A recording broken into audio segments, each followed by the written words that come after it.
Chapter 1: The level of being. Who are we? Where do we come from? Where are we going? What are we living for? Why are we living? Unquestionably, the poor intellectual animal mistakenly called man, not only ignores, but furthermore ignores that he ignores. The worst of it is the strange and difficult situation in which we find ourselves. We ignore the secret of all our tragedies, and yet we are convinced that we know it all. Just send a rational mammal to the middle of the Sahara Desert, one of those who claim to be influential in life. Leave him there, far away from any oasis, and observe from an airplane what occurs. Facts will speak for themselves. The intellectual humanoid, though he boasts that he is powerful and believes he is a real human being, turns out to be frightfully weak. The rational animal is 100% stupid. He thinks the best of himself.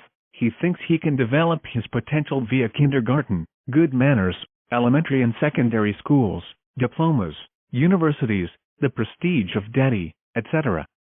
Unfortunately, in spite of so much education, good manners, titles, and money, we know very well that any stomachache saddens us, and that deep down we continue being unhappy and miserable. It is enough to read universal history to find out that we are still the same barbarians of the past, and instead of improving, we have become worse. This present century, with its magnificence, wars, prostitution, worldwide sodomy, sexual degeneration, drugs, alcohol, exorbitant cruelty, extreme perversion, monstrosity, etc., is the mirror in which we must see ourselves. There does not exist a good enough reason to boast of having reached a superior stage of development. To think that time means progress is absurd. Unfortunately, the learned ignoramuses continue to be bottled up in the dogma of evolution. In all the somber pages of dark history we find the same atrocious cruelties, ambitions, wars, etc. Nevertheless, our super-civilized contemporaries are still convinced that what we hear about war is secondary, a fleeting accident that has nothing to do with their so-boasted modern civilization. Indeed, what is important is the way of being of each person. Some subjects will be drunkards. Others will be abstemious, some honest and others shameless. There is everything in life. The populace is the sum of all individuals. The populace is what the individual is. It is the government, etc. The populace, then, is the extension of the individual. It is impossible to change people and populace if the individual does not change himself. Nobody can deny the fact that there are different social levels. There are church-going people, people in brothels, farmers, businessmen, etc. In a like manner, there are different levels of being. Whatever we are internally, munificent or mean, generous or miserly, violent or peaceful, chaste or lustful, attracts the various circumstances of life. The lustful person will always attract scenes, dramas, and even lascivious tragedies in which he will become involved. A drunkard will always attract drunkards and will always be seen in bars or taverns. This is obvious. What will the usurer attract? The selfish one? How many problems? Jail?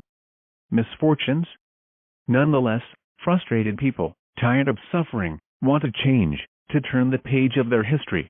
Wretched people. They want to change and they do not know how. They do not know the methods. They are stuck in a blind alley. What happened to them yesterday happens to them today and will happen to them again tomorrow. They always repeat the same errors, and not even cannon shots will make them learn the lessons of life. All things repeat themselves in their life. They say the same things, do the same things, and complain about the same things. This boring repetition of dramas, comedies, and tragedies will continue as long as we carry in our interior all the undesirable elements of anger, covetousness, lust, envy, pride, laziness, gluttony, etc. What is our moral level? Or better said, what is our level of being? The repetition of all our miseries, scenes, misfortunes, and mishaps will last as long as the level of our being does not radically change. All things, all circumstances that occur outside ourselves, on the stage of this world, are exclusively the reflection of what we carry within. With good reason, then, we can solemnly declare that the exterior is the reflection of the interior. When someone changes internally, and if that change is radical, then circumstances, life and the external also change. Not long ago, since 1974, I have been observing a group of people who invaded a private estate ground. Here in Mexico, such people receive the strange name of parachutists. They are neighbors from the rural colony of Churubusco. They are very close to my home, and that is why I have been able to study them closely. To be poor will certainly never be a crime.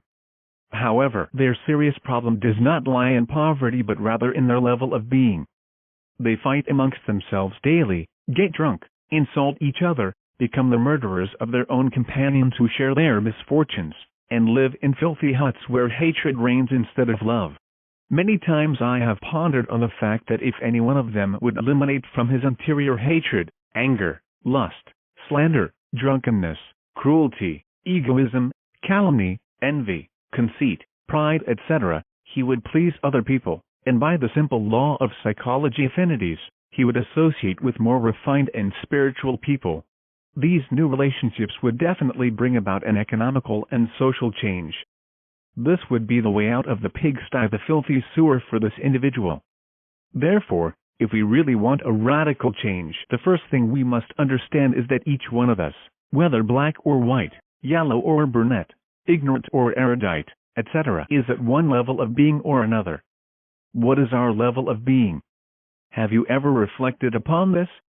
It would be impossible to pass into another level if we ignore the level in which we presently are. Chapter 2: The Marvelous Ladder. We must long for a real change.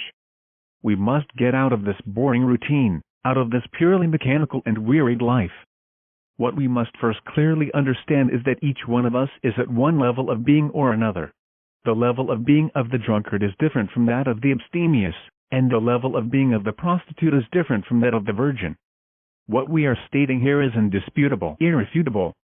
Advancing on the theme of this chapter, it is not irrelevant if we imagine the numerous rungs of a ladder, which extends itself upwards, vertically. Unquestionably, we find ourselves on any one of these rungs. On the lower rungs will be people worse than us, and on the higher rungs persons better than us will be found. On this extraordinary vertical, on this marvelous ladder, it is clear that we can find all the levels of being. Each person is different. This is something that no one can dispute. Undoubtedly, we are not talking about pretty or ugly, nor is it a question of age. There are young and old people, old persons about to die as well as newborns. The subject matter of time and of years.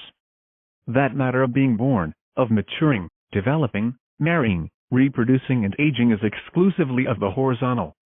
On the marvelous ladder, on the vertical, the concept of time does not fit in. On the rungs of such a scale we can only find levels of being. The mechanical hope of people serves no purpose.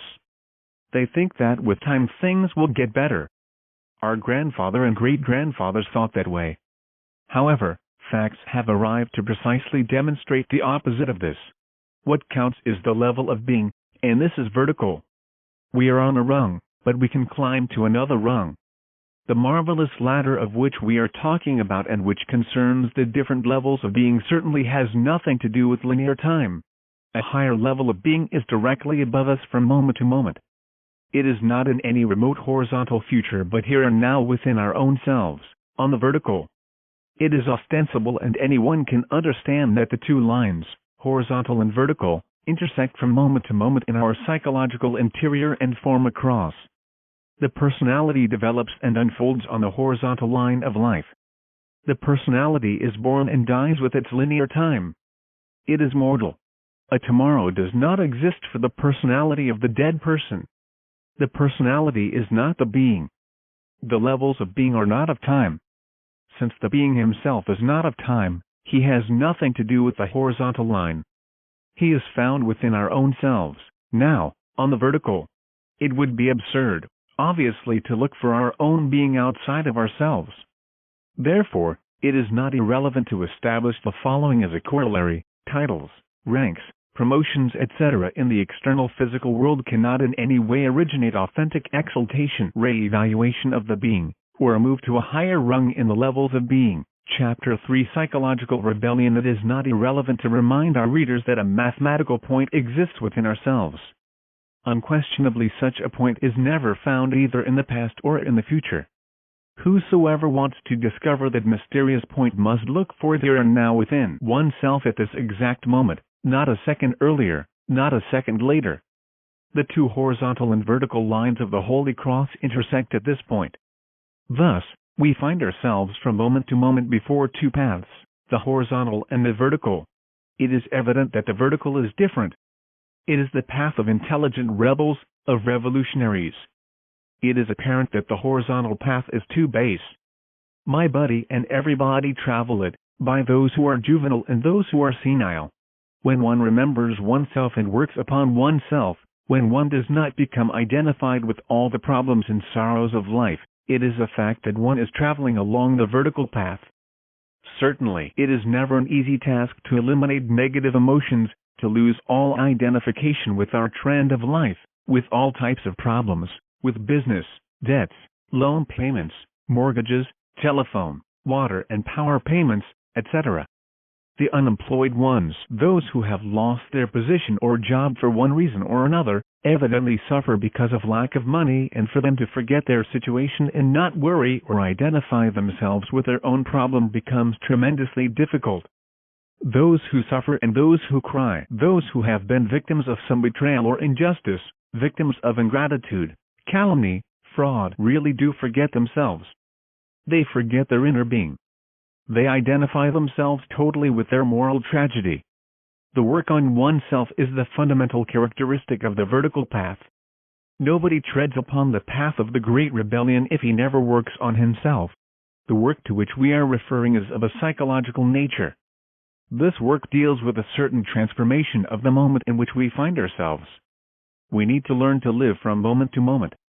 For example, a person who is desperate about some sentimental, economical or political problems has obviously forgotten his inner self. If such a person would stop for a moment, observe the situation, try to remember his inner self and then try to understand the reason for this attitude. If he would reflect a little and think that everything passes away, that life is fleeting, illusory, and that death reduces all the vanities of the world to ashes.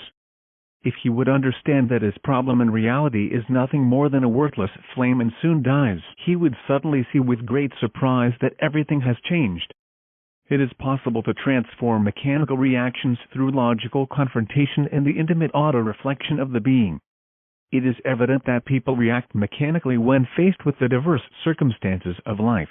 Wretched people, they usually become the victims. When flattered, they smile. When humiliated, they suffer. They insult if insulted, they hurt if they are hurt.